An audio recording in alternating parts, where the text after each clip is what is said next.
Welcome, welcome, crazy transformers, to Level of Crazy YouTube channel, where we dive deep into all topics EI, EQ, healing the divide within ourselves and with each other, transforming that reactive crazy into proactive crazy, optimizing that emotional intelligence. And today's episode is all about Kundalini Yoga and grief, and how turning ourselves into a human pretzel could actually help us increase our emotional intelligence, therefore assisting us in the grieving process.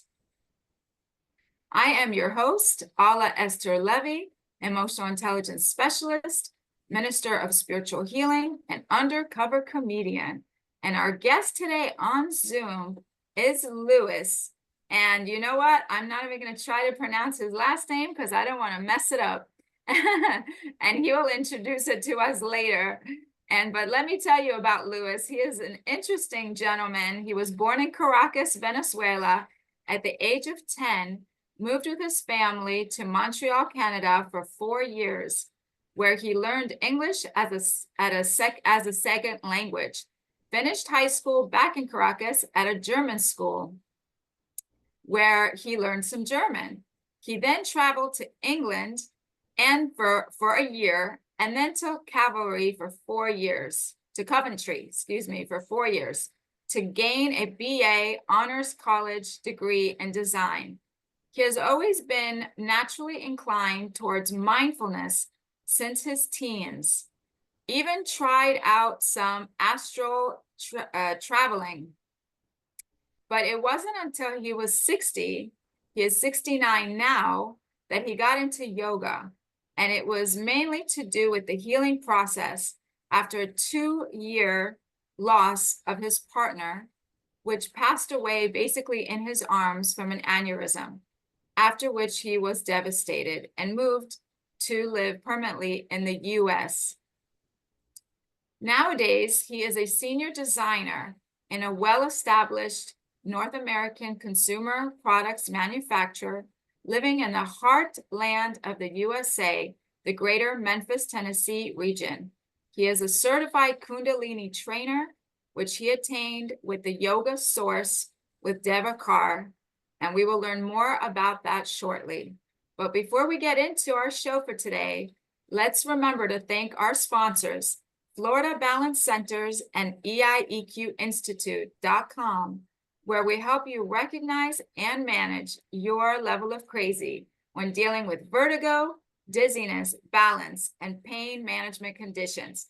Look, guys, I've had vertigo, so I understand the issues that come with having all kinds of different chronic illnesses, premenopause, which I'm currently experiencing, and so many other challenging things. So I understand the struggle and the crazy. So stop suffering and call us today, 954-987-7077. So now let's get into it. EQ to the rescue. So Louis, thank you so much for being here. Well, thank you for having me, Esther. Great to be here. So I'm so happy to have met you. We took a yoga class together, and it was a very interesting experience. And so I was fascinated with your story, and as devastating as it was to hear about your love, it moved you into the world of Kundalini Yoga, which is how you got to where you are today. So tell us a little bit about that. Tell us about how you ended up getting here. Right. Yeah. Well, after my partner, after she passed away, like you mentioned, I was really down under. I was devastated, and I decided, well, I'm gonna move permanently to the U.S. And so I moved initially to Miami to keep away. I didn't want to be near my grandkids and family here in Tennessee yet because I was so down under. I didn't want to contaminate them with that, right? Bring that into their lives. So I kind of, okay, I'm going to hang around Florida until I kind of get out of this. And it was very, very dark at that time. kind of things that you're seeking for clarity more than anything else, because you kind of lose that when you go into the grief. Grief kind of becomes a very dense, dark gray space, and kind of clarity is what I was looking for, and somehow, well, I met some people, and I started on my own. Well, I'm going to get some physical activity. I went into the gym, and at my gym, there were twice a week some yoga classes, one of which I took and started doing it. And I thought, this is kind of cool because it was vinyasa yoga. And as all yogas have that in particular thing. Then I'll go into why Kundalini maybe is a bit more powerful, or at least I believe it is so. But vinyasa yoga started like making me aware inside of my body, which is a nice thing about yoga. It's one of the nicest things about it. You don't have to be like an athlete to do it. It's just up to where you are able to do it, and it's up to the point in which you become aware that something is happening in your body, and then you begin adjusting that, right, to make it more as you wish for it to be, right, as you aspire for that to be. You want to get your benchmark. You want to improve it on your, but it's a self-improvement thing all the time, looking within, right? So that's in general something that you kind of get to know that space, and that's really good, right? That then a friend mentioned that she was doing Kundalini, and I thought, Kundalini, well, tell me about it. And then she said, well, that's the yoga of awareness. It's it's something you get very high on, and so on. And um, that got kind of struck my curiosity, and I started researching, finding out, and I found some links that, well, kind of showed me that it was a very ancient technology, and that I found some meditations related to it, and I started on my own doing some meditation, Kundalini-related meditation, following the chakras and sort of for chakra alignment and that kind of thing. And that kind of began clicking somehow. And then I started going to Kundalini yoga classes. And well, after the first 2 or 3 classes, I was totally into it. It was something that I found that I said, wow, this is really it. Because that same experience I had before of going within, when done through Kundalini, when you start working also on more specific pranayama, breath work, and you start working with mantra, which has got a lot to do with resonance and vibrations, and sort of it's an energetic thing, and and all the different components of Kundalini Yoga, of the Kundalini Yoga Kriya. I'll go into that a bit further. So for me, I know that when I started Kundalini Yoga, and why I know about Kundalini Yoga is I too had a traumatic situation that got me into it. Is I was getting a second divorce, and so for me, I also went through the process of loss, and I started living with my sister at the time. And I lived in an area where I started just walking every morning just to kind of clear my head and just kind of start processing the grief. And I would walk around this plaza, and I found this yoga studio, and I started there. And slowly, I feel like the universe kind of guided me from that yoga. It was hot yoga to this other path towards Kundalini yoga. And when I found Kundalini was really a big turn for me as well.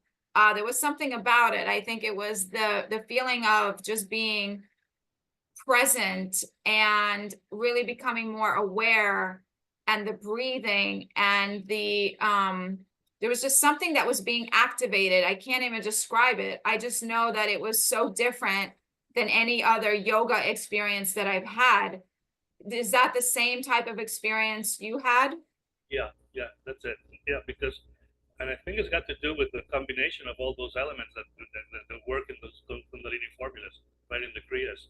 And that's really, as opposed to the other kinds of yoga, which will have that same effect over a much longer period of time. You have to be really at it for a very, very long time to get there. Kundalini achieves this by kind of putting together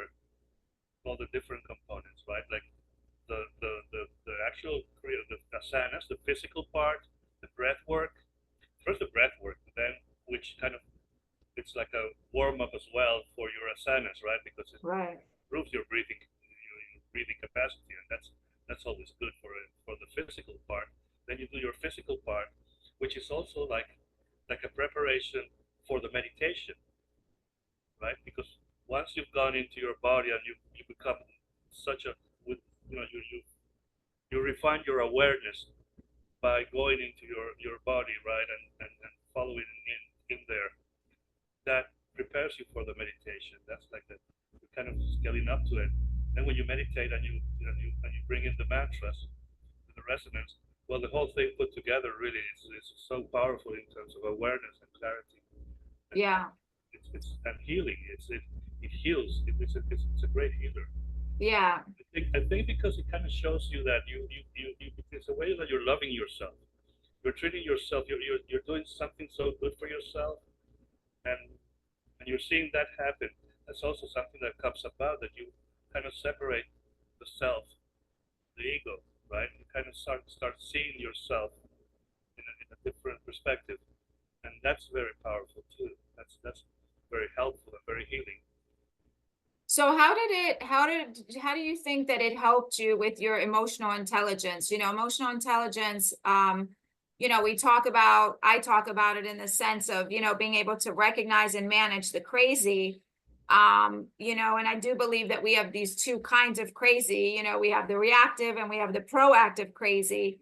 In this situation, when we're dealing with grief, that is obviously a little bit of the reactive crazy, but like a more, I would say, not like reactive crazy, and not like you're trying to be upset. It's not like you're forcing yourself to be in grief. You just are in grief. So, how would you say that this, Kundalini yoga was able to help you increase your emotional intelligence so that you could move out of that darkness and into the light? Yeah, I would say that mostly because of that self-love aspect, caring for yourself, which is very important. I think you start noticing, and then you in the learning of Kundalini, when you start um, learning about the subtle bodies, and there's three of them, which are the negative mind, the neutral mind, and the positive mind. Like you, when you start experiencing how that functions in you, how you see things from the negative mind point of view, which is a very protective place in which everything could go wrong because the mind is trying to protect you. But then you can see your mind doing that, right? You go back to yourself to see your mind thinking in that way. And that's a very, very powerful thing. Because then the same as there is that one, then there's the positive one that tells you, oh, everything's pink, spectacle colored, everything's great, everything's going to be fine. Oh, this is so awesome, celebrate, or this kind of everything is celebration. Okay, which isn't also real, as well as the negative isn't also real. And then there is the neutral mind, which is a place of silence, a place of neutrality, a very tranquil place in which you balance out the necessary ones, because the other ones are necessary for survival and for growth, right? But you have to be in a place. There has to be a place of equanimity, of equilibrium, right? Of balance. That's very important, and I think that helped me a lot because it kind of brought me closer to myself and closer to my soul. There's something about that happened in parallel. Sorry, I think I hit the mic. Something that happened in parallel that was that I kind of transformed my belief system. As a Latin American, I was brought up a Roman Catholic, very, very, very sort of Orthodox Roman Catholic mausoleum kind of thing, as it is in Latin America. And well, it happened that my belief system was so limited and so constrained by the same forms that the church structures had. That when I began going within, I found myself so much closer to God, and I found that God was such a much bigger thing that I was being led to believe by the church. It was amazing, and I hope I'm not offending anybody, right? But this is, I think we're speaking that You out. know what? At this point, let me just tell you something. I really don't care, to be honest. All right. Everyone needs to just get over it already. It's like there's Right. so many people feeling offended over the most stupidest things and not offended by the correct things, that I think that we have turned our world into bizarro world, Right. and that is part of the crazy. And so I appreciate you being so delicate and so sensitive, and at the same time I want you to just say what you have to say and not worry, because people need to just really, it's like we need to go back to zero. We need to start back over at where is zero and where is the baseline of common sense. And that is what this channel is about. That is what my work is about. That is what my book is about. It's all about going back to common sense and common decency, because otherwise we have no hope. So sorry, I went off on a tangent, but I just wanted you to know that you are okay, and keep going. Yeah. No, well, like I was mentioning, it's when you start going within and you start seeing that, well, the universe is as infinite. Infinite has no extremes. As well as it's infinite towards the outside, right?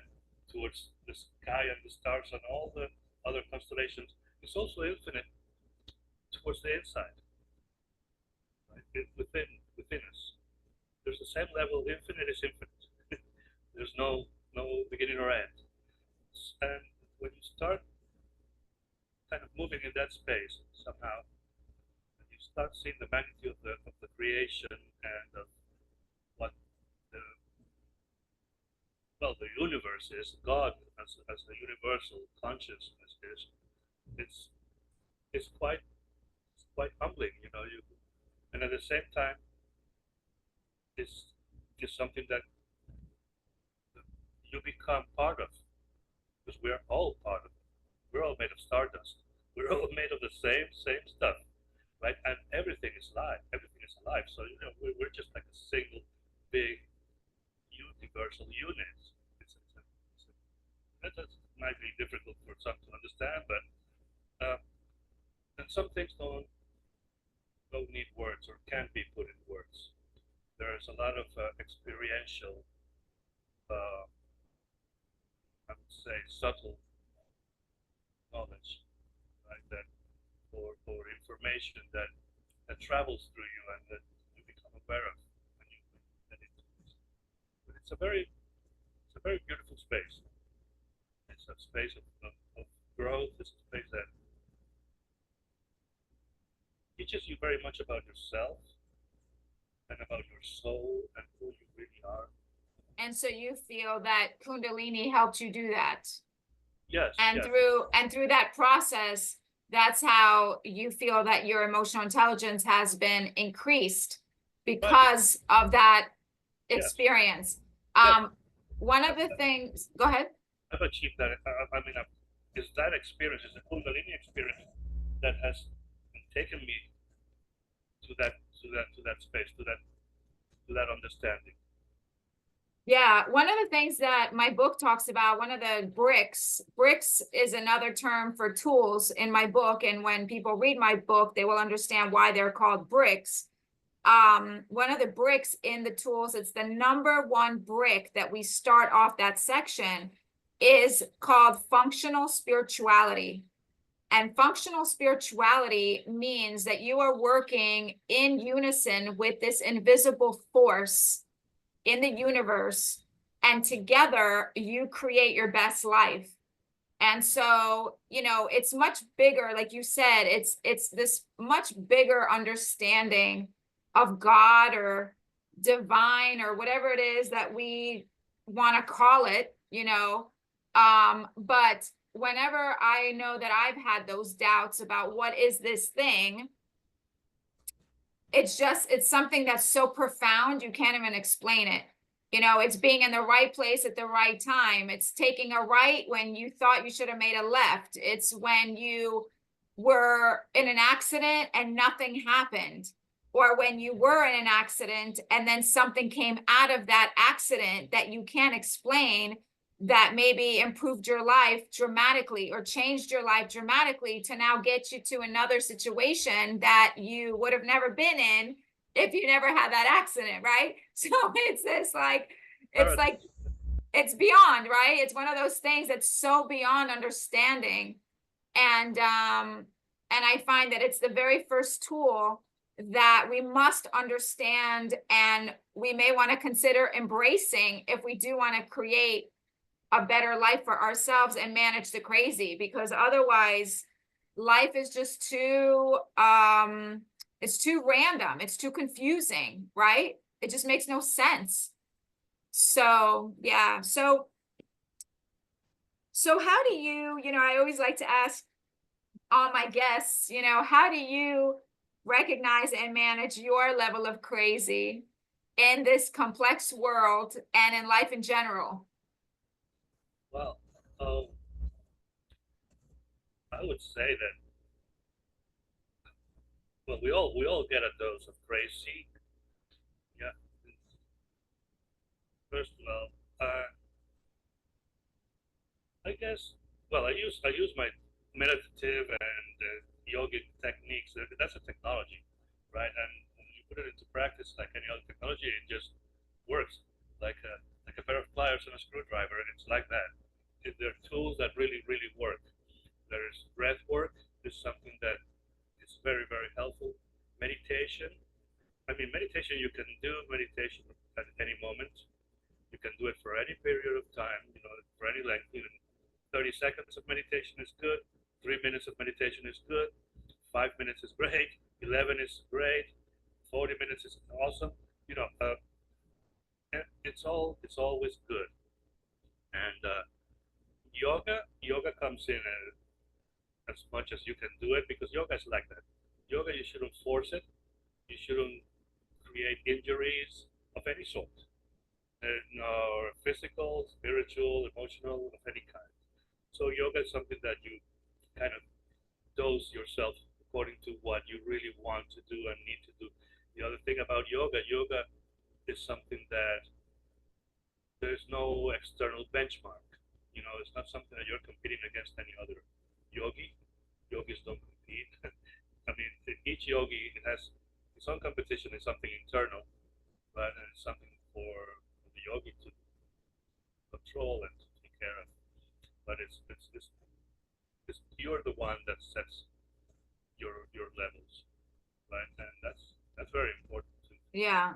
So some of the benefits, that I have found, I did some research and I know what the benefits I got, the benefits that you got, but just for the viewers, and the listeners, some of these amazing benefits are, increasing strength, better posture, improvement of flexibility, detoxification, mental and emotional clarity, balance, inner peace, calm, boost of the immune system. I mean, I can say that I honestly have had all of these things. Wouldn't you? Yeah, and I would say those are the more kind of physical benefits that you can and there is tons, and there's a lot of research and medical studies that will prove that. Like for example, breath work has been proven by medical studies to decrease anxiety and stress. It's 100% proven. I mean, there's no two ways about it. But there is deeper impact as well. The way like it heals you emotionally, right? Right. It gets you out of a depression sometimes, right? If you use it right. So it's very powerful stuff. And for example, there's a meditation which is called a kriya because it's quite a very self-contained, powerful one, which is the kirtan kriya. You've probably done it at some point. It's the one in which you do sata nama, recite the mantra sata nama, and as you do it, simultaneously you are joining the tips of your fingers in this fashion. You do that sitting down in easy pose. You can do it for 1 minute, 3 minutes, 11 minutes. That kriya has been proven to have incredible effects on the nervous system, on the frontal lobe especially. So it's all been quite documented and quite tested. And this is very ancient. This is probably 4,000 years old. It's very ancient stuff. And is that the practice, that is the sample that, because I know I had asked you to prepare something for us, to show us for a situation where we're stressed, overwhelmed, we want to calm down. Is that the meditation? That could be one. Yeah, I would think that's a very good meditation. You can do a minute or three of that if you're not a normal practicing yogi, and you just want to try it out for the first time. You maybe can do a minute of it or 3 minutes, and then you start sort of building up on it. But, and how would you, could you show us a sample? Could you give us a little bit of just basic? Yeah, basic.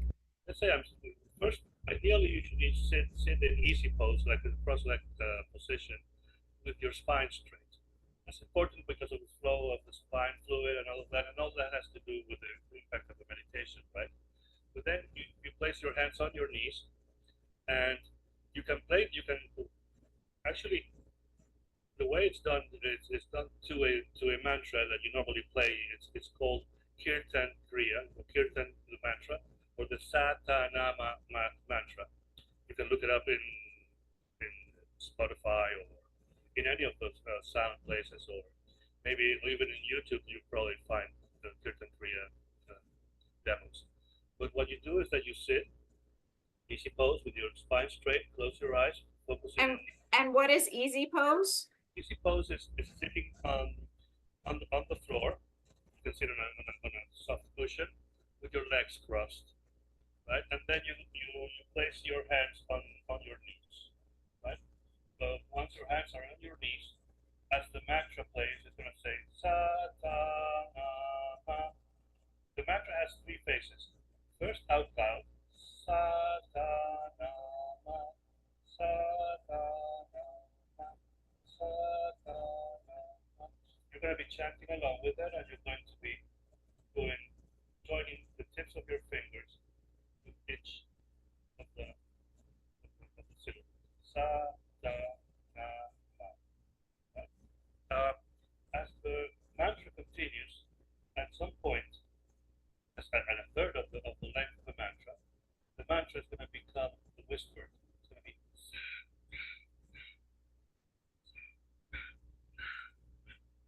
Okay, it's going to be whispered, and then the next third of the mantra is going to be silent. You're going to be doing it in your mind. There's a curious detail about it. Something that I caught when I was doing it is that when you say sa ta na ma, your tongue is like doing a circle from the back, and it ends in na ma, closing the lips. Sa ta na ma. The tongue is moving forward, and it's touching meridians. You know, there's a lot of meridians on the roof of your mouth. It's on the palate, right? And that those are used in yoga. There's a lot of yoga postures that indicate where to place the tongue in certain parts of the palate. So that's quite interesting how that works, and that's a really, really powerful meditation. Actually, it's very interesting because before I got back into Kundalini Yoga just recently in the past couple of months, I made up my own meditation for my patients. And it was one that I just basically would count my fingers. So I would just be like 1, 2, 3, 4, 1, 2, 3, 4. And I just kept going. And that actually calmed me down. It was very powerful. And it's for people that really have a very busy mind. But it makes sense that when you just did that, I was like, oh my God, that's like I intuitively just made that up. But it actually makes a lot of sense because, you know, you're touching the thumb and the forefinger, which are connected to these in Buddha, I learned, you know, the consciousness and the ego and God. And when you're connecting, you know, you're basically merging the two. So it's very powerful stuff. And so yeah, I hope that, you know, whoever needs it can use that mantra to help themselves. Kirtan, Kirtan, Kirtan, Kriya. What is it? Kirtan, Kirtan, Kirtan. Kirtan. Yeah. Okay. So can anyone participate in this kind of yoga? Totally, yes. Anyone can participate. I mean, and it's no limitations. There is yoga, Kundalini or any yoga, since from little kids to elderly people. There is even chair yoga. It's remember that yoga has no, like I mentioned before, there is no external benchmarks to it. It's something that it works, it adjusts to the condition of each individual. It's the experience. It's like yogi say, showing up on the mat. Just Yeah. like that, you know, just assuming that you want to do this work for yourself is in itself part of yoga. It's great. It's something that it's very it's very large. It's very part of the whole universe, I guess. Yeah. It's a universal thing. Yeah.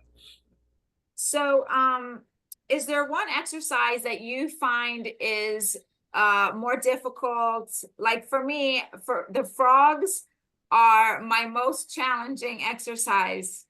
Yeah, but then you get yogis. I know a yogi. She's around. She's older than you. She's closer to my generation, and she's more or less. And she's doing frogs all the time. Every time you see her, she's like jumping like a frog, and it's incredible because I mean, I find the same. Frogs are. I mean, when you do 12 frogs, you're already starting to feel them, right? Yes. And normally like Korea's asking for 21 frogs. That's more or less the usual, right? Right. So yeah, but not really. You know, it's something. The important thing, and there is also this that if you really can't do it physically, you do as close as possible as you can. Back again, without causing you self injury, and in your mind, you do it completely. You do it fully, and you do it beautifully in your mind, as you're doing whatever it is you're doing, right? And that functions in terms of your system, in terms of your nervous system, and as if it were you were doing the full exercise. Yeah. It's been proven to work that way, and it's something that teachers and trainers recommend generally. If you really can't do it all the way, if you can't lift your legs up all the way, well, lift them up to where you can, and imagine you lifted them all the way. That's working in your nervous system as if you were lifting them up all the way. Actually, it's very interesting because there is a concept of visualizing what you want. And I've actually had experiences with that where I would imagine I was doing a certain exercise. Like, for example, like if they're saying, you know, when you're doing, when you're trying to extend your arms to, let's say, meet your feet, if you can't go all the way, then then you close your eyes and you imagine extending yourself a lot further. And actually, it actually helps because all of a sudden, it's like somewhere you get that energy, you get that ability, and it actually works. So it may not work the first time, may not work the second time, but at some point, it actually really does create that ability. It's very powerful.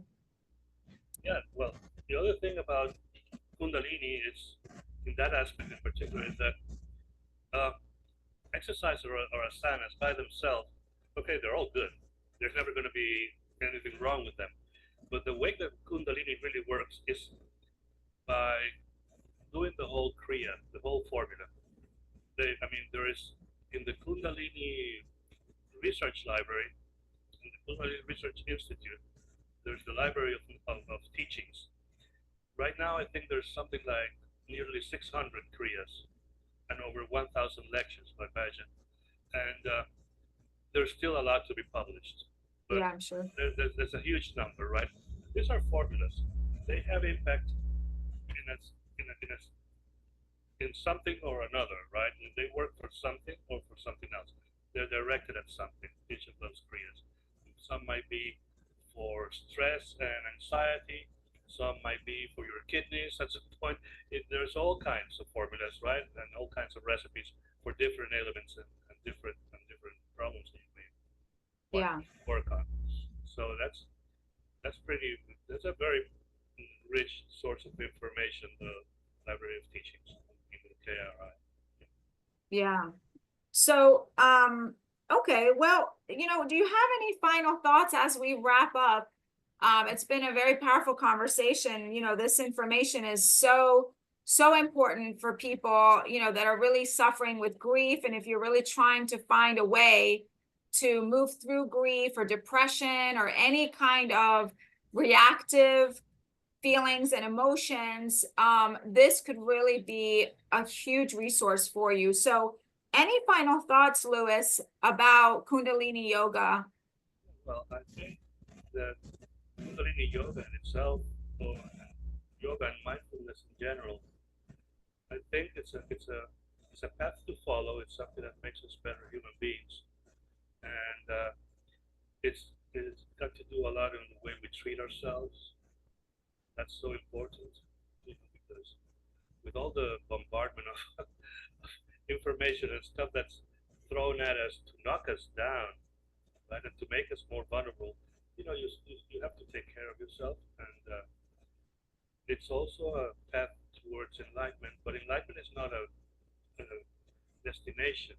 Enlightenment is something that happens all the time, and it can light up, and it can go off, and it can light up again, and it can go off again. So it's something that you keep on working at. It's it's there for all, and well, that's something that whatever we can do to promote it, and the more people that join it, the better for everybody. Yeah, very, very well said. So let me go ahead and close us out here. So, guys, thank you so much for joining us today, everyone. And this has been a great conversation with Louis.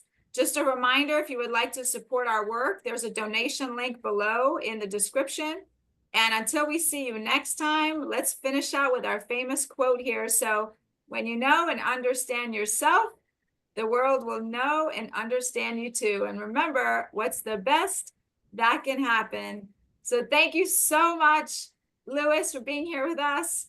And as always, let's go and get crazy. All right, guys, till we see you again. Take care.